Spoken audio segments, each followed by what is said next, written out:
নমস্কার সকলকে, আমি পুষ্কর। আজকে আমরা আলোচনা করব জনপ্রিয় ওয়েব সিরিজ মানি হিস্ট সিজন 1-এর এপিসোড 1 নিয়ে। সময় ওয়েস্ট না করে ভিডিওটা শুরু করা যাক। গল্প শুরু হয় একটি মেয়েকে নিয়ে যার সিক্রেট নাম টোকিও। টোকিও নিজের এক দুঃস্বপ্ন থেকে ঘুম ভেঙে ওঠে এবং টিভিতে নিজের খবর দেখতে পায়। সে আমাদের জানায় সে ও তার প্রেমিক একসাথে 5টা ডাকাতি করেছিল, কিন্তু শেষ ডাকাতিতে তার প্রেমিক মারা যায় আর টোকিও কোনোমতে পালাতে সক্ষম হয়। এখন টোকিও পুলিশের মোস্ট ওয়ান্টেড লিস্টে আছে, তার নামে হত্যা আর ডাকাতির মামলা চলছে। সে বুঝে গেছে পুলিশ তাকে যে কোনো সময় ধরতে পারে, তাই সে শেষবারের মতো তার মাকে ফোন করে। তার মা জানতে চায় সে কি দেখা করতে আসবে, আর টোকিও বলে সে আসবে। কিন্তু পথেই টোকিওর সামনে আসে একজন অপরিচিত ব্যক্তি যার নাম দ্য প্রফেসর। প্রফেসর তাকে অফার দেয়া, তুমি একটা বিশাল প্ল্যানে অংশ নিতে পারো যেখানে তুমি 250 মিলিয়ন ইউরো চুরি করতে পারবে। টোকিও প্রথমে পাত্তা না দিলেও যখন জানতে পারে পুলিশ তাকে ধরার জন্য অত পেতে বসে আছে, সে বুঝে যায় এই অফার তার শেষ সুযোগ হতে পারে। সে প্রফেসরের সঙ্গে চলে যায়। এরপর আমরা দেখি প্রফেসরের গঠন করা একটা টিম,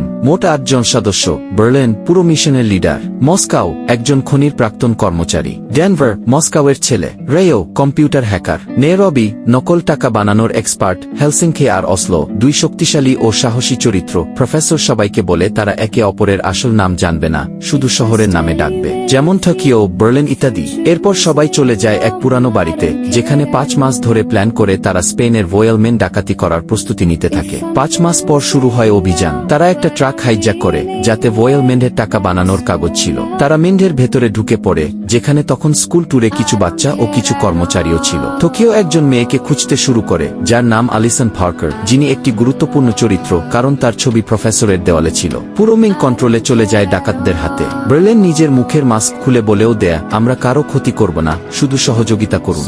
সবার মোবাইল ফোন নিয়ে নিয়ে ভিডিও ক্লিপ বানানো হয়। মস্কাও আর ডেনভার মিলে সেই বিশাল ভল্ট খুলে ফেলতে সফল হয়। এই সময় প্রফেসর একটা ছক আঁকে যাতে বাইরে থাকা পুলিশ বুঝে না পারে আসল পরিকল্পনা। কিন্তু গোলমাল বাঁধে, একটি গুলি লাগে রয়ের কানে। টোকিও পাল্টা গুলি চালায় এবং কিছুক্ষণ বিশৃঙ্খলার পর সবাই আবার ভিতরে ফিরে আসে। বাইরে পুলিশের ব্যাকআপ চলে আসে আর টাকার বান্ডিলগুলো বাতাসে উড়ে যেতে থাকে। এইভাবেই মানি হিস্ট সিজন 1 এপিসোড 1 শেষ হয়। এই এপিসোড কেমন লাগলো নিচে কমেন্ট করে জানিও। সিজন 1-এর দ্বিতীয় এপিসোড খুব তাড়াতাড়ি আমার চ্যানেলে আপলোড করব।